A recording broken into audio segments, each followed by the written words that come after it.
Good afternoon and welcome to the Foster Swift Sports Talk podcast. I'm your host, Dave Russell. I'm joined by my co-host, Charlie Sarche and Tony Delamonte. Today we're here with two Michigan State football players and Foster Swift clients, Brady Pretzlaff and AJ Dennis. Thanks, gentlemen, for joining us today. Yeah, appreciate you having us. Thank you for having us. So Brady is out of Gaylord High School, where he was a star football player there, a linebacker. He came out of high school as a four-star recruit. I believe you were the 142nd overall player in the nation, number 9 linebacker in the nation, and the number 1 linebacker in the state of Michigan. Was the Michigan High School Football Coaches Association Dream Team, first team All-State, and you were a multi-sport athlete. Is that right? Yeah, sounds about right. All right, and you started out at the University of Minnesota, and then you flipped to Michigan State at some point. Is that right? Yeah, yep. Okay, and we'll get into that a little bit. And last year you took a red shirt? Yep, played in my 4 games and then kept the red shirt, yep. Okay, so coming into your red shirt freshman year? Correct, yep. So we'll talk about that a little bit. And hopefully competing for a starting linebacker spot? That's the goal here, yep. That's right, all right. And also with us is AJ Dennis. AJ is an offensive lineman coming out of Mount Pleasant High School, where he was also a star. He was a 4-star recruit. He was the number 1 offensive lineman in the state of Michigan, top 10 interior offensive lineman in the nation for the class of 2024. Michigan High School Football Coaches Association Dream Team, All-American Bowl selection, Detroit Free Press Dream Team, and also a multi-sport athlete. Yep. And I hear you're quite a golfer too. Yeah, I'm not bad. All right, we're gonna ask you a little bit about that. And you two kind of took a detour route to get to Michigan State as well, right? Yep. Started out at Illinois and then... Yeah, it was kind of a mess, committed to Mel Tucker, and then, everything that happened there, decided to step away. Without a head coach at Michigan State, decided to commit to Illinois, early enrolled, so skipped the second half of my senior year. Realized, Coach Smith is a great guy, heard nothing but great things, talked to Brady, talked to a lot of guys around the program, and decided to come back. So did you guys actually play in high school? We did. Yeah, we did play each other. We don't have to get into that too much. I don't know. AJ might want to get into that. Yeah, you might want to. It wasn't too some great. bragging rights. Yeah.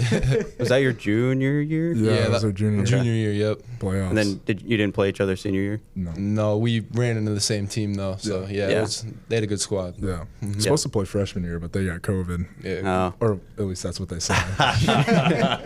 Sure. Yeah, but both of these guys have just incredible high school resumes. I mean, these notes that I took, it doesn't include, it might be half of the stuff that you could have put on there for these guys. So I think Michigan State's got a couple real dogs here. I appreciate that. Yeah, thank you. Probably the best high school players that come out of your respective schools, I'm guessing. I would like to think. I mean, there were some good players before me, but I would at least like to think I'm up there. Yeah. Well, I'm a Gaylord High School alumni too. So. Yep. Oh, wait a minute. How good was Charlie in high school? We were a few years apart. I left a little bit of a soccer legacy, maybe not a football legacy, but yeah. No doubt. Yep. They're still talking about you up there. Oh, I'm sure. So we'd like to learn a little bit about both of your recruiting journeys, what that looked like, and maybe some advice to other athletes out there. So can you kind of walk us through that? Obviously, you both had amazing high school careers, very talented, and at some point that recruiting journey starts. What's that look like? Yeah, so I mean, for me personally, coming out of middle school, I was honestly more of a basketball player because that's what my mom did in college, and I just loved it. I was always in football, but that was kind of more my thing. And then stopped growing at 6'3", and I realized I don't know how much of a future a 6'3" center has. So, but then coming into freshman year, I was told there's a good possibility you'll be playing a lot on varsity, and then I had a solid freshman season up on varsity, and then that kind of kicked off the recruiting process. Started actually with Michigan State. I had a good camp, and then they told me they'd get me down for a game and all that, and then it was just a long process from there. He knows too, being from Northern Michigan, it's not easy to get recruited. So you kind of got to be your own ambassador and reach out to these schools personally. And then, as it went, picked up my first offer was from Central Michigan there in Mount Pleasant. And then kept going and kind of almost had a surprise offer from Illinois. I wasn't really expecting it. And then they kind of hit me with that.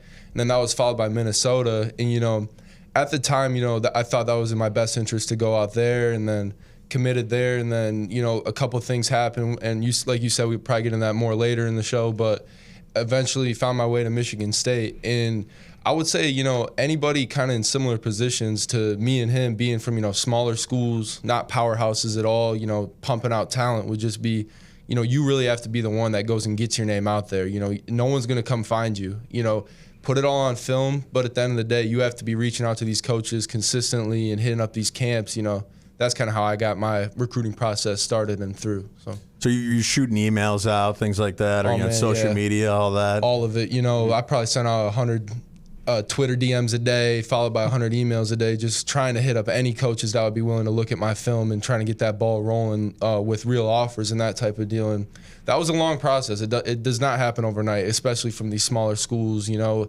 where people don't necessarily know in terms of coaching staff how to help you best, because it doesn't happen often, to be honest, from the school I come from. And so, yeah, you kind of just have to go out there and DM coaches, you know, email coaches, any way you can get in contact with them. That's what you have to do. I know when we had the Amakri siblings on, Corey and Nakai Amakri, I don't know if you know them, but they talked about the sending the DMs through Twitter. Does that actually work? Yeah. Yeah, that's how I picked up my offer from Minnesota. So I sent it out to I might have even been an intern recruiting guy, and then it worked he liked my film, so then it worked its way up, and then I got a DM from Coach Rossi when he was at Minnesota, and then one thing led to another, and they offered. So there was probably about 1,000 that no one ever saw, but you just need a 1 or 2 to kind of get that ball rolling, like I said. So right. And so are you doing camps during that time too? Yeah, camps. Anyone that showed interest in me, I would for sure hit those camps up. You know, as I started getting those offers, you know, a few more coaches kind of showed that interest, but hitting those up and then hitting some high interest schools up that I knew I kind of would like to look in their direction and figured they might want to look in my direction, I'd hit all those camps up. Yeah. Brady, how did you settle on linebackers? I knew you played a little tight end in high school too, right? Were the schools that were interested in you, were they trying to get you to shift towards one or another? Or? So pretty much all my offers were for linebacker. You know, I always played linebacker throughout all high school, same spot, middle linebacker. But throughout high school, like playing in a smaller school, there was times that I'd play tight end. Actually, my sophomore and freshman year, I was more of a quarterback. Really? I wasn't a good quarterback, but I'd run the ball. But well, maybe we need to tell EA about that, because I think they had your throwing power a little low. Yeah, they didn't do much research, I don't think. But, yeah, so I would say like 99% of my interest was for linebacker. Going into my senior year, though, I had a little bit of tight end tape, and that led to kind of some interest over at the tight end position. But the whole time I knew I was going to play linebacker. What about you, AJ? Yeah, so kind of like Brady, going into high school, I was focused on hockey, didn't really play football. Dad was a coach, so kind of grew up around the game, so I knew it. You know, going through middle school, it's what I wanted to play, but my parents said, hey, you're playing travel hockey, so it's either that or go play football. So I waited, figured out freshman year, like that's what I wanted to do. Started out at tight end and defensive end, and then played my freshman year on JV. Went to CMU camp, had a pretty good measurables, so they showed some interest. Went to one camp, and then they asked me to come back for another one, and then they offered the scholarship there. I still like to think it was for defensive end, but I think they saw the frame and decided to kick me in. Sure. But yeah, since then, like I kind of started my recruiting like Brady. You have to send emails, Twitter DMs. Me and my dad did it all. We started at D3 and worked our way up because, I mean, at that point, you don't really know how you're going to develop or what's going to happen. And so I knew I wanted to play college football at the next level, so that was the goal. And so we didn't really care what division it was. And then once I picked up the CMU offer, that kind of sped things up. I started to get the MAC, and then I got a few offers in one day. And then Michigan State called after I went to a camp my sophomore year and offered. I think a month later I committed. And then, you know, like I said earlier, the whole Tucker fiasco happened. I decided to step away from my commitment, kind of wait things out, see what happens. Then we got to about a month away from signing day, and there was still no head coach, so I committed to Illinois. And after I decommitted, I picked up a few offers and then went on some official visits and decided, hey, close to home, close to my family. So that's where I went. Man, playing hockey, that's got to keep you light on your feet as an offensive lineman. Yeah, I mean, I like to think so. Yeah. I feel like there's a lot of things that kind of translate. You know, you need to be on your insteps. You're always pushing off. It's not as much running. So nice. Did you guys have a moment when you were in high school where you're like, all right, I think I could make it to the next level? Yeah, I mean, for me, I think having that freshman year that I had kind of play out the way it did and then get some of that interest, that's when I kind of knew that it's like getting a little more serious now. And then that kind of got solidified by that Michigan State camp went real well, and then interest from a bunch of different schools kind of came in. But I think what he said is also really good advice to like younger recruits is kind of start low and work your way up, because where you see the interest is usually where like the level that you are best suited for. And then once you start to get interest from like those schools, like the D3, D2 level schools, if you're getting a lot of it, keep working your way up.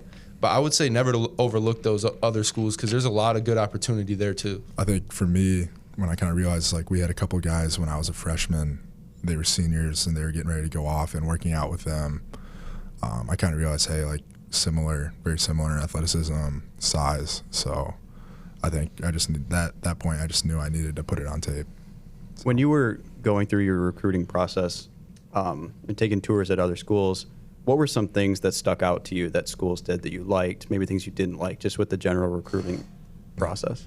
Obviously, like, all these schools kind of show a lot of interest, but I like looking to talk to the players a little more, see what the kind of feel is from them, because like a lot of recruiting process is just blowing smoke, and it's like all this stuff, like they're just trying to show you like different things that might not actually be true. So I went and talked a lot to the players to kind of see what the true feel was from them in that like family-like atmosphere. You know, obviously the campus, it's where you're living, so you got to like that. And then kind of how it fit academically. Those were the main things for me. And mixed with all my schools that I was really interested in were kind of closer to home, the Midwest. That's kind of where I wanted to stay. So that was kind of the main things for me. Yeah, I think for me it was like, all right, a lot of the schools that I'm interested in and, you know, they're interested in me, they're all going to have the facilities. They're all going to have the NIL or whatever, and you're going to live somewhere nice. It was kind of reading fine print. And so, like Brady said, you talk to the players. You meet with academic advisors. And then, like, a lot of schools will advertise, you know, certain things, whether it's family, tradition, all that. And then, yeah, you just got to look into that. So when it came down to it, like, a lot of schools, Penn State, for example, you know, they show this program being really, really good. And then a few other schools did too. But you have to look at the percentage of football players actually in that program, school-wise, and graduation rates. So, and then, yeah, being close to family was big too. AJ, if football doesn't work out, I think you've got this radio voice. You're like made for this. Yeah. Is that impressive or what? So, with both of your recruiting processes, you come into it during a time where it really just all over the place. You know, NIL really just became a thing 5 years ago. So when you come in, it's NIL, and now we're in this revenue sharing phase. So what does that look like when you're initially talking to schools, or you're talking about NIL deals? Can you talk about that a little bit? Yeah, I think it's always just kind of adapting to the new situations. Like, as you know, it's still changing today. So, you know, you just try to make the most of your opportunities that are presented and try to take those as far as you can. And then at the same time, you have to just keep looking at, you know, where can I find like the most opportunity and the new things that are presented, and finding people like you guys to help us out is one of the big things that, you know, I did to try to take advantage of that and, you know, protect, you know, the opportunities I already do have. So, yeah, same thing. Like, I kind of wish I would have taken that step 3-4 years ago. But I think when it comes down to it, like, you have to talk to people, and then, because like certain schools will say stuff, you know, if you're meeting with a head coach, you know, there's numbers that are said. I think make sure that you get everything in fine print. And then meet with the GMs, meet with people, talk about it, and advocate for yourself. Yeah. So. And a big thing for both of you guys, too, is that you want to be able to focus on football in school, Definitely. Obviously. And so getting guys like us involved kind of takes that weight off your shoulders and off your parents as well. Definitely. I think that was a big thing, and, you know, going out and actively finding someone like you guys, that was a big piece of it for sure. Yeah. When you step in the facility, your mind's on getting better that day. Definitely. It's not really towards the NIL. So what I'm curious about, while we're on the topic of NIL, how would you say the culture, like locker room culture, has changed? Or do you feel like the NIL landscape that we're in now is driving a lot of players' motivations to play? Or do you feel like guys still just want to be a part of a team and just show up for the school that they love? Yeah, I mean, I would say, it's hard to say it's only the one nowadays, the family atmosphere. But one thing that I'll give the nod to in Michigan State, I think Coach Smith does do a great job of bringing in people that want to play for the right reasons. It's hard, with this different stuff, and schools are offering this much money and that much money to kind of keep your eyes set on that. But I think the main part of keeping that good locker room culture is just bringing in guys that want to do it for the right reasons. And I feel like we've done a great job at that. Being in multiple locker rooms, you can see a difference. And so Coach Smith and then our head strength coach, Coach Mack, they push that a lot. Like, this isn't the reason you're here. The reason you're here is to work, get better, and to win football games. And I think they do a great job of pressing that into our heads. So it's really not much of a factor. AJ, you were forced to make a pretty adult decision. You transferred after your first year. You were an early enrollee, so you were technically a senior in high school, and then you made the decision to transfer to MSU. I have to imagine there were some adult conversations that had to be taken place, and I guess you decided on MSU as well. What were some of the things, either conversations with coaches that drew you to Michigan State and said, yep, this is the place that I want to be? I think it's the staff. When it comes down to it, Coach Smith has had the same group of guys together for years. Coach Mack was with him at UW, went to Oregon State with him. He's here now. Coach M, same thing. So when you talk to the players that were already on team, like, I know there were multiple times I called Brady. I called guys that I met during the recruiting process that were on the team, and it was all nothing but great things. And so when I made that decision to come back, I knew I made the right one. Yeah, definitely. I'm on the same page as him in terms of staff. Like, Michigan State being a home state school, it's always somewhere that was really high up on my school list for sure. But then I felt like I fit the new coaching change a lot, with Coach Smith coming in. And then obviously Rossi following him, it kind of made it a no-brainer for me. So I think just surrounding yourself by the right people, that's kind of the main thing that went in it for me, and I feel like I did that. So Rossi is the defensive coordinator, right? And, yeah, defensive coordinator and linebacker coach, yep. And he was at Minnesota when you were committed to Minnesota. Right, yeah, I was committed to him for about a year before we both came over to Michigan State. Okay. And so is he your position coach as well? Yeah, he is. So in terms of coaching-wise, he's definitely the coach on staff, probably other than the strength and conditioning coaches, because that's who you see the most, that I do see the most. So Rossi's always around us. Brady, one of the things that impressed me when we first met was you talked about I think you're using some of that NIL money for rental properties, and, already kind of had that business mind. You want to talk about that a little bit? I think that's very impressive. Yeah, no, I appreciate that. So I think when it comes to NIL, a lot of it from the outside is looked on as like this negative kind of factor, but I feel like a lot of people miss the opportunity that it creates for us, and that's something I want to take advantage of. So in January, I bought my first house, put a down payment on it, and I'm still in there right now, renting by the room to students, and it's already providing me good income, and I plan to replicate that again at least a couple times while I'm here. And without this whole NIL deal, that's something that just would have been impossible. So, that's one of the things about NIL. I feel like from the outside gets overlooked a ton, and even from the inside, I think some guys could really look at it more as hey, football is going to end someday. How do I set my family up way beyond that? And that's something you can do out of college now, where it used to only be out of the NFL. So that's something I think that's really cool about the whole NIL deal. You're in the off season right now, camp's starting. Walk us through a day in the life of where you're at right now with your camps, and then give me a walkthrough of what the day in the life looks like while you're in season during the school year. Yeah. So we go Monday, Tuesday, Thursday, Friday of either lifting and conditioning or lifting and speed work. We will meet in, at least in our room, we'll meet 4 times a week. We do our installs, whether coaches are there, coaches are not. We go through every play. We kind of detail what we need to do that play, and then we watch the film and kind of critique what happened. And we'll do that. Then we'll go out in the field, do our walkthrough, and we'll do like an indie period, so individual, and then we'll go eat food. We're usually done by noon because we get lucky. Unlike the defense, we can wake up early and not have to worry about guys missing as much. So we go at 7:15, and then in season is a grind. We get Monday off. Sunday the coaches use to game prep, start watching film. We come in and we do our workout, watch the film from the Saturday, and then roll into the next week. Tuesday is our toughness Tuesday, so we're full pads. Hitting a lot more on hitting those a lot. days. Yep. Then we have our workday Wednesday, which is very similar to Tuesday, kind of toned back a little bit. Thursday we fly around. It's more of last minute game changes. And then Friday is our walkthrough. We need to be perfect. So you guys are redshirt freshmen. Yep. You got a year under your belt.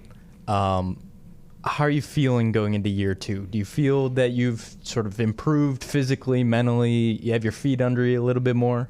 Yeah, definitely. I'd say for me, the biggest thing coming in as a freshman is like every phase of the season and off season, like you just don't really know what to expect. So having 1 year under your belt, in terms of that, the work being put in, I kind of know what's like expected, what to do. And then on the field in terms of game situations, I think, getting my little bit of game time that I did last year and, having practices and going against the ones and all that, that helped me adjust to the speed of the game a lot. Because obviously coming from playing guys that probably aren't on the same athletic and physical level that you are to, hey, the playing field's level now and everyone's really good. Adjusting to all that took a little bit of time, but I think that's the biggest step, in just being here. So, yeah, as an offensive lineman, my biggest thing was like physically, it's different. You have a defensive end or a defensive tackle who's running 20 miles an hour, GPS tracked, weighing 300 pounds. Like coming out of high school, you're not ready for that. So, getting a couple games and then going through all the practices in fall camp, spring ball, I think I've taken a step to hopefully set myself up to compete for a spot. Did you guys have a welcome to the Big Ten moment, either in practice or in a game?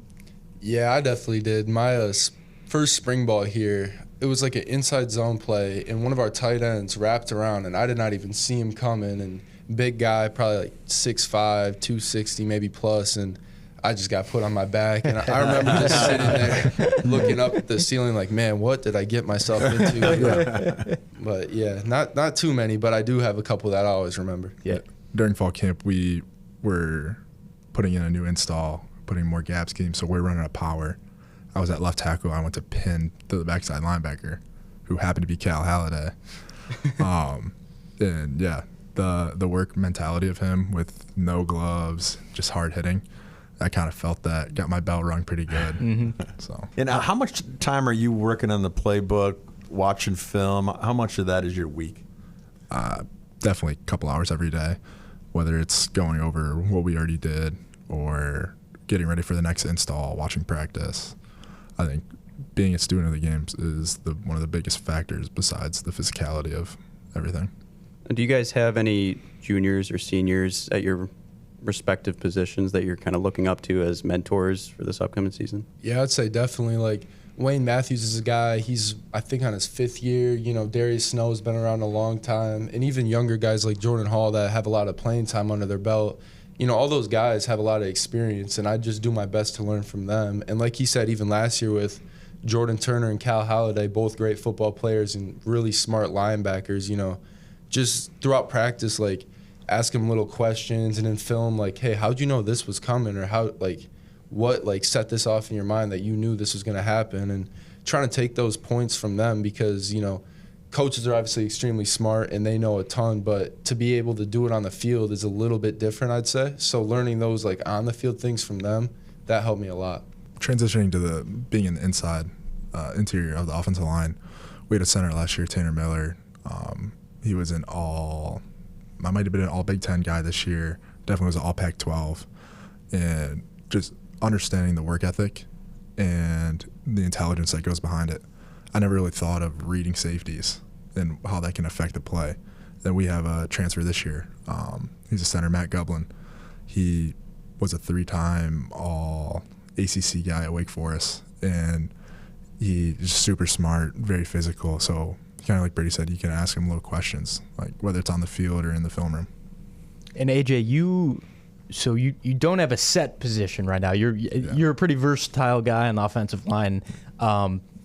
Do you have a position that you prefer? And I guess what goes into that? Like, do you have to change your mindset if you're going to play, tackle versus guard? And obviously the looks are going to be different, but what goes into that process? I think being on the outside at tackle, it's more about speed, footwork, agility. Then when you go on the inside, it's just you're in a phone booth. It's all different mentality. when you're blocking a 240-pound edge rusher versus a 330-pound D tackle.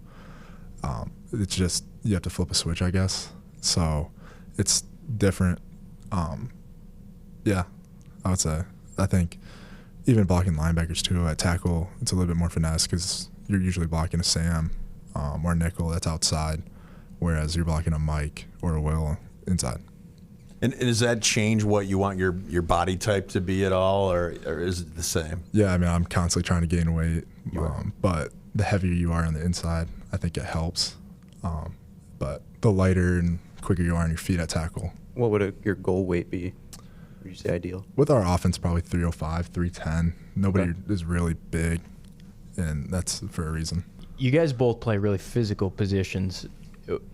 Do you have is there a position group that you think is the craziest in the locker room? Because I feel like there's a stigma with offensive linemen that they're big guys, but I feel like offensive linemen tend to be some of the more intelligent, and you got to make a lot of reads. So I think looking at Brady right now, I think he's got his opinion, but what position group do you think is the craziest? Like craziest in terms of just personalities or like physicality? Everything.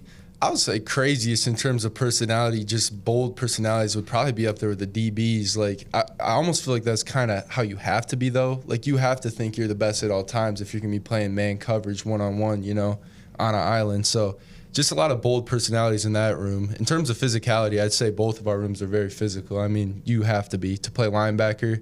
You also have to have a little screw loose to play linebacker, I think. So there's a lot of craziness in that too. But yeah. DBs. Yeah.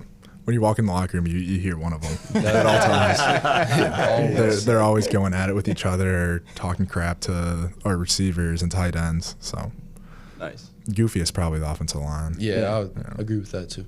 So who's the team leader right now? Yeah, I think, you know, there's a lot of good team leaders. You know, in my room, like I said, Jordan Hall's a guy that stepped up as a very vocal leader. You know, on offense, there's some linemen. Like Aiden's taking steps to be a more vocal leader right now, and he's doing real good with that. But I think a lot of guys do a real good job leading by example in every room. So I think that's the main thing. Everyone working to kind of be a leader in that terms, even if you aren't like super vocal about it. So I would say a lot of the guys just kind of pass the torch around. There's no one guy that is the big rah-rah guy.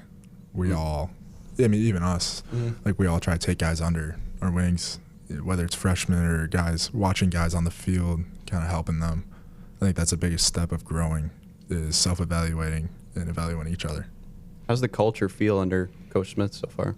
I feel like it's felt great. Like guys are constantly holding each other accountable, and I think that's like one of the main things. Like it can't always be from a coach where they're trying to just like say, hey, you got to do this, do that. Like you need to step up in this. I think the biggest thing about our culture is everyone's holding each other accountable, and even when there's no coaches around to like gain that like leadership like look to you, it's more just guys all want to be better and we all want to win games. So we have that all common goal and we push each other very hard. So I think that's big. Totally agree. Then I think with this staff, they've really brought guys together more too. So whether that's offensive linemen hanging out with linebackers, they scatter our locker room. It's not by jersey number. It's not by position group. I might be sitting next to a DB. Brady might be sitting next to an offensive lineman. So I think that's one of the big things that they did when they got here. Like on the weekends, we all hang out together. We go golf. We go do stuff outside of football. And I think that's maybe something that even some high school football players don't know, but certainly someone outside of football. But when you get into the college realm, you have a position coach, and you're really you're with that group a lot, right? Can you kind of talk about what that looks like? Yeah, I mean, you're with them 4 to 5 days a week for 6+ hours. And it's weird, but nobody really gets sick of each other. There's enough. I mean, obviously guys have their little cliques on the team, but wouldn't say anybody's really left out, whether that's in your room or as a team. Yeah, I can back that 100%. I mean, like he said, you're on these guys all day, every day, especially like Charlie said, getting closer to fall camp, like you're literally around those guys from sun up to sundown for weeks in a row. So, you know, I think a big part goes back to bringing in the right guys. Like I've heard some coaches say, like, you recruit your own problems. So if you bring in someone that's, you know, kind of doesn't fit well or just kind of goes against the culture, like that's where you start to lose. But in my room for sure, and I think in the team as a whole, like there isn't a single guy that I can point on and be like, hey, that guy he's just not a good guy. So I think that's huge, and just, you know, being there for each other, that's big stuff. So. And knowing when to have fun and when to not, when to flip a switch. Is that when you hit the golf course? Yeah. Yeah. So are you a scratch golfer? Probably not. I'd probably bogey. I get into a little trouble when I'm on the green. I can get on the green just about any course, par 4, par 5, and 2 strokes, but Oh my God. the 3 putts come around. Oh, You both probably just crush the drive, I'm guessing. yeah. That's about all I can do. Good enough scramble. Yeah, top Yeah. golfer, something I can hit the ball far, but I'm not a very great golfer. Must be something about football players. I was in a 4-man scramble. I think it might have been a Michigan State football scramble a few years ago. And Rocky Lombardi, remember him? Yep. He was on my team, and unbelievable golfer. I mean, Really? great athlete. I mean, he was a wrestler, a football player. I mean, he did it all. But when I couldn't believe it. Like, we get off the first tee, I was like, you got to be kidding me. This is crazy. Using his Yeah. ball every time. Yeah, but we use mine like once. Yeah. Well, hockey players too, AJ, I feel like are usually pretty good golfers. Yeah, I've actually golfed a few of the hockey players. They're pretty good. Oh, really? One of our players from Finland, though, I kind of give him some crap. Tommy Manisto. I was looking on 18 Birdies. It's the app I track my yardages and get a distance when I'm on the course. But played Hawk Hollow yesterday. Did a 2v2 scramble, and I got done, and I scrolled through scores, and I just saw plus 38, so I screenshot him, sent it to him. Like, what are we doing? Come on, man. Got to pick it up. Yeah. So do you guys have any personal goals for this upcoming season? Yeah, I mean, for me, I'd say, you know, to get more of that real playing time. Obviously, like I've said, competing to get as much playing time as possible, whether that's a starting spot or rotational spot. Just take that step towards feeling more comfortable playing in those big situations. That's my main goal. And then, you know, I'll do what I can do, work hard till then, and then the rest will sort itself out. That's kind of where my head's at for that. Yep, same thing. I had a 3-year goal, so year 1 was make the bus, and so we succeeded there. Year 2, take the off season, take spring ball, develop, hopefully get in the rotation, see the field more, whether it's special teams. That's I think the biggest way to earn the coach's trust is showing them that you can do it in that. They'll give you more opportunities. So whether it's special teams, getting the rotation this year, then pushing for a starting job either this year or next year. That sounds great. What's a long-term goal? Yeah, obviously win as many games here as possible with, you know, the college football playoffs and all that. It's all exciting stuff. It keeps expanding. That's obviously a huge goal for me. I want to win as many games as aspiring as I can and kind of leave a legacy in that term. And then, you know, like I said, play as much ball as possible, whether that means NFL, all Big Ten, or any of those big accolades, you know. Just handling the business day by day and then seeing kind of where that takes me. Those are my main goals for sure. Yeah. Bring back Michigan State football. Definitely. Nice. You see Coach D'Antonio, you see what they've done. I know we're capable of it, so that's our goal. Nice. Well, I want to play a little game here. So Okay. the new college football video game came out recently, Yep. and all the players have ratings, right, out of 100. And they have ratings for individual attributes as well, like strength, speed, throwing power, like we said. Okay. And Brady and I were laughing about this on the phone because we think his rating was a little underappreciated, and so that might throw a little fuel on the fire Definitely. for this upcoming season. So I have some screenshots here. I went online and looked at your guys' attributes Okay. on the game. So Brady, we'll start with you. I'm gonna say an attribute, and I want you to Okay. tell me out of 100 Okay. where you think you're at.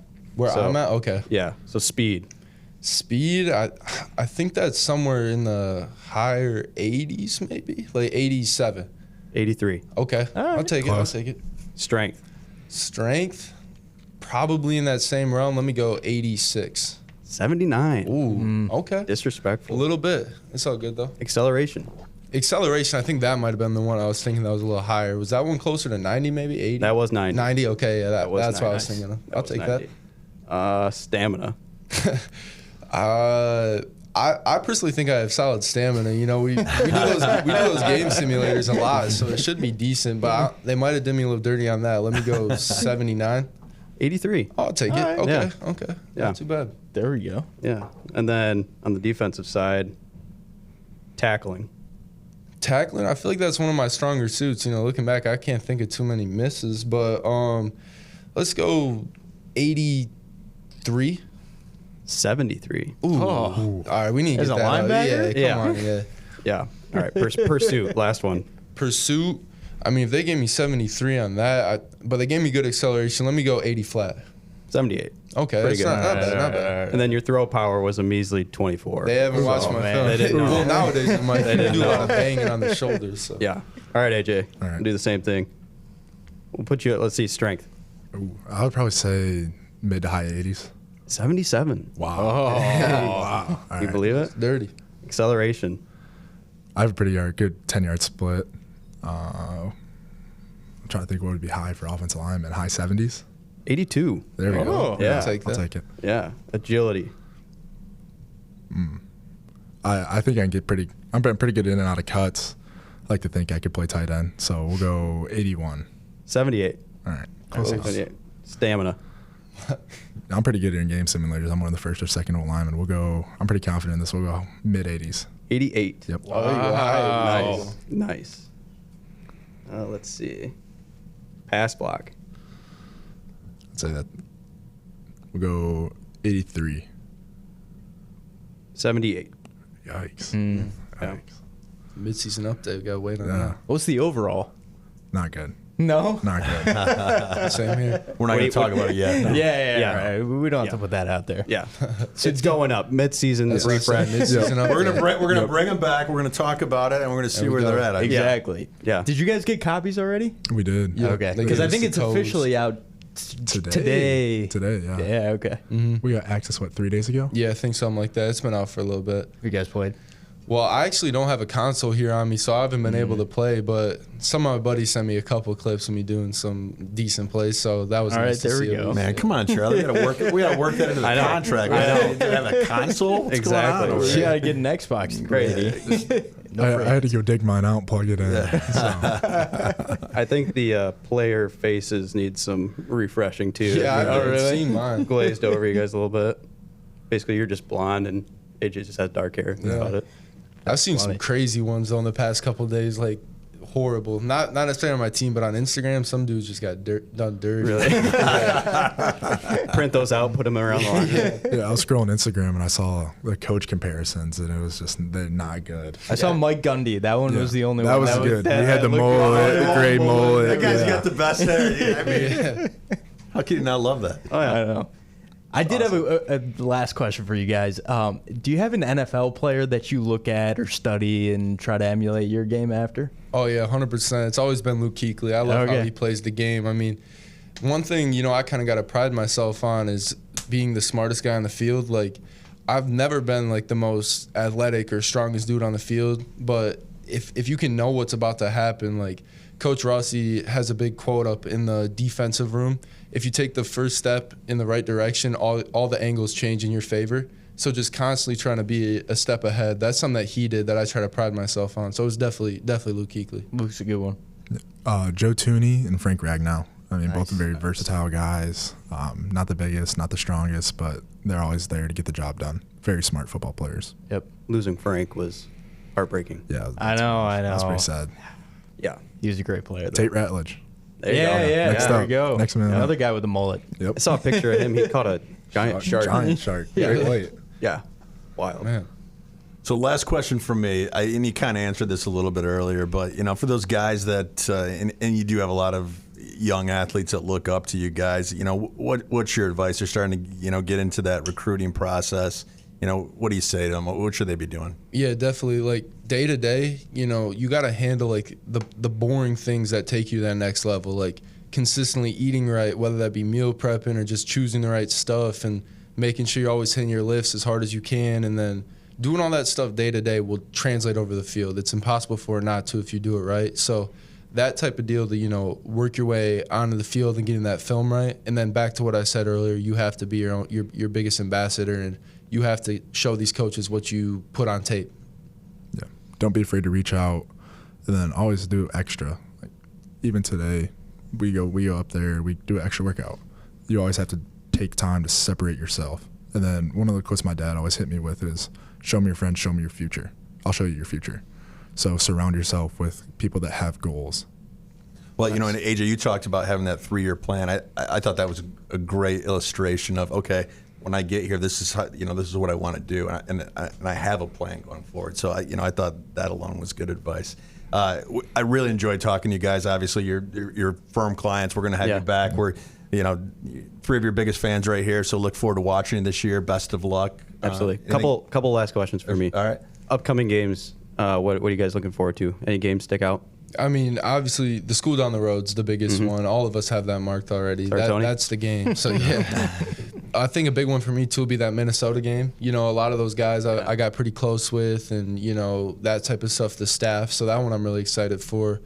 And then, obviously, Western first game, that's just exciting first game of the year. So those are a few that, are just kind of stick out to me a little bit. But other than that, every game I'm excited for this year. That's a Friday night game, right? It is, yeah. That's cool. I like how they do that. That's great. Going on the road is really cool. Excited to go out west. I think we have USC, Coliseum, Boston College.